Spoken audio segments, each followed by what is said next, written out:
अरे सर क्या कर रहे हैं? Nothing, just okay, have a seat. Thank you sir. Sir मैं प्रॉब्लम में फंस गया। क्या है, मार्केट में केला खरीद रहे हैं, एक दर्जन लिया और उसमें एक सड़ा दे दिया। तो बोला भैया ये सड़ा हुआ है, सिर्फ एक दूसरा दीजिए। तो बोला सड़ा हुआ इसके बदले में दो दे दूंगा अगर इसका वर्ड बता देगा। सर बताइए वर्ड मालूम होता तो एक केला फायदे में आ जाते। सड़ा हुआ, हाँ। Oh my God. सड़ा हुआ केले को हम बोलते हैं रोटेन बनाना। क्या बोलते हैं? रोटेन बनाना। और केवल केला ही नहीं, अब दुनिया की कोई भी चीज अगर सड़ी हुई हो या गली हुई हो, खाने पीने की चीज हो या कोई भी चीजें हो, उसको आप रोटेन बोलिएगा, ठीक है। लेकिन अगर वहीं पे पका हुआ हो तो उसको ना हम राइप्ड बोलते हैं। क्या बोलते हैं? राइप्ड। हाँ, लेकिन पका हुआ नहीं हो, कच्चा हो, तो वहां आप उसे अनराइप्ड बोलेंगे। क्या बोलेंगे? अनराइप्ड। Okay, understood.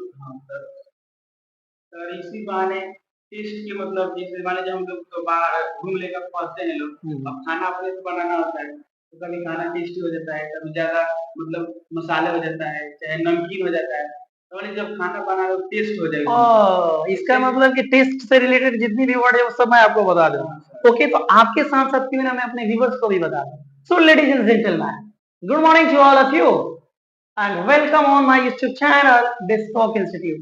So, ladies and gentlemen, thanks again for clicking this video because today we are here to discuss about test. Yes, guys, आज हम लोग टेस्ट के बारे में बात करेंगे कि किस किस टाइप के टेस्ट होते हैं। जैसे कि आपका क्वेश्चन क्या है, प्लीज आप फिर से क्वेश्चन कीजिए। जैसे मान लीजिए चिकन बनाना है और टेस्टी हो गया तो क्या बोलेगा? अगर चिकन बना रहे हैं और टेस्टी हो गया तो गाइस उसको बोलते हैं डेलिशियस। क्या बोलते हैं? डेलिशियस। या उसको सेवरी भी बोल सकते हैं, सेवरी। सेवरी और डेलिशियस का मतलब होता है स्वादिष्ट। क्या होता है गाइस? स्वादिष्ट, जिसको हम लोग टेस्टी बोलते हैं। तो टेस्टी एक पुराना इंग्लिश हो गया, ओल्ड इंग्लिश हो गया। बट गाइस जब एडवांस जमाना आ चुका है तो हमें स्वादिष्ट के बदले डेलिशियस और सेवरी का यूज करना है। और कुछ और सर मसालेदार ज्यादा मसाला मसालेदार। ओके ओके ओके गाइस, अगर आप कोई भी डिश तैयार कर रहे हैं और उसमें वो मसालेदार है तो गाइस मसालेदार को हम बोलते हैं स्पाइसी। क्या बोलते हैं? स्पाइसी। लेकिन अगर उसमें हल्का मसाला हो, ना ज्यादा हो ना ही कम हो, तो उसको बोलते हैं माइल्ड स्पाइसी। क्या बोलते हैं गाइस? Mild spicy. लेकिन अगर मसाला ज्यादा हो गया हो तो उसको बोलते हैं ओवर स्पाइसी। क्या बोलते हैं? Over spicy. Clear? Okay, anything else? एक जैसे मान लीजिए सर करेला हो गया, उसको हम लोग बना रहे हैं कोई डिश और वो कड़वा हो गया। ओके, देखिए अगर कोई भी चीजें कड़वी लग रही हो, स्वाद में कोई चीज कड़वी लग रही हो, गाइस बात की बात नहीं कर रहा हूं, हालांकि बात को भी हम उसी कड़वा के सेंस में लेते हैं। तो जब कोई चीजें कड़वी लगी तो कड़वी चीजों को हम बोलते हैं बीटर। क्या बोलते हैं? बीटर। अंडरस्टूड। लेकिन कड़वा ना लग के खट्टा लगे, मुंह में पानी आ गया खट्टा का नाम लेते लेते, अगर खट्टा लग रहा है तो खट्टे को बोलते हैं शावर। क्या बोलते हैं guys? Shower. SOUR। Shower means खट्टा और बीटर मीन्स कड़वा। जैसे नमक कड़वा होता है और अचार खट्टा होता है, डिफरेंस पता रखिएगा।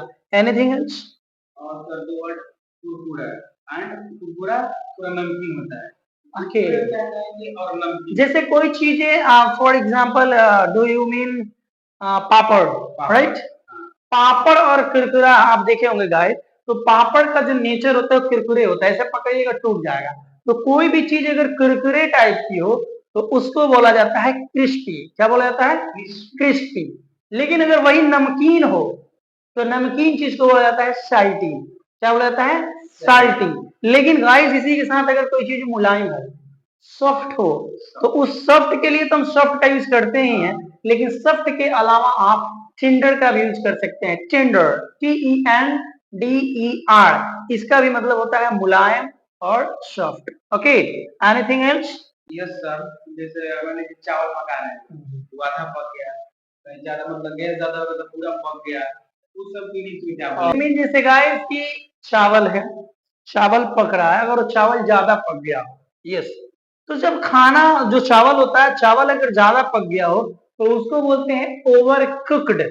क्योंकि कुक का मतलब होता है पकाना बनाना, तो जब खाना ज्यादा पक गया तो उसको बोलेंगे ओवर कुक्ड। लेकिन अगर वही थोड़ा पका हुआ रह जाए, जैसे कि लोग ना अधकचा हो गया, अधकचा, तो उसको बोलते हैं अंडर कुक्ड, अंडर कुक्ड। तो जब कोई चीज ज्यादा पक गई हो तो उसको क्या बोलेंगे, ओवर कुक्ड। और जब थोड़ा सा कम पका हो उसको बोलेंगे अंडर कुक्ड। लेकिन गाइस याद रखिएगा, ये हमने खाना के लिए बोला, लेकिन जब फल फ्रूट की बातें होंगी तो वहां राइप और अनराइप का यूज करते हैं और ओवर राइप का यूज करते हैं।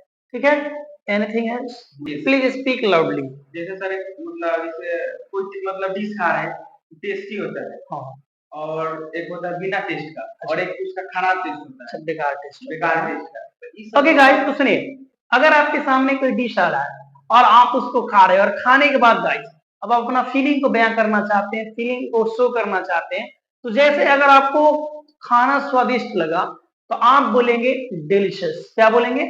डिलीशियस। ठीक है, या टेस्टी से भी हम काम चला सकते हैं। ठीक है, लेकिन आप अगर उसके बदले कह रहे हैं कि ना ना, ये जो खाना है ना बिना स्वाद के है, इसमें कोई टेस्ट ही नहीं है यार। तो जब कोई चीज में कोई टेस्ट ना हो, बिना स्वाद के हो, तो उसको बोलते हैं हम ब्लैंड। क्या बोलते हैं? ब्लैंड। लेकिन एकदम बेकार हो, टेस्ट है लेकिन बेकार टेस्ट है, तो बेकार टेस्ट को बोलते हैं ऑफ। क्या बोलते हैं guys? Of, O double F, of. Understood? Understood? Clear? Okay, so ladies and gentlemen, if you have any kinds of problem, so please comment me and ask me. I will reply. Okay? तब तक के लिए बाबा, see you and love you.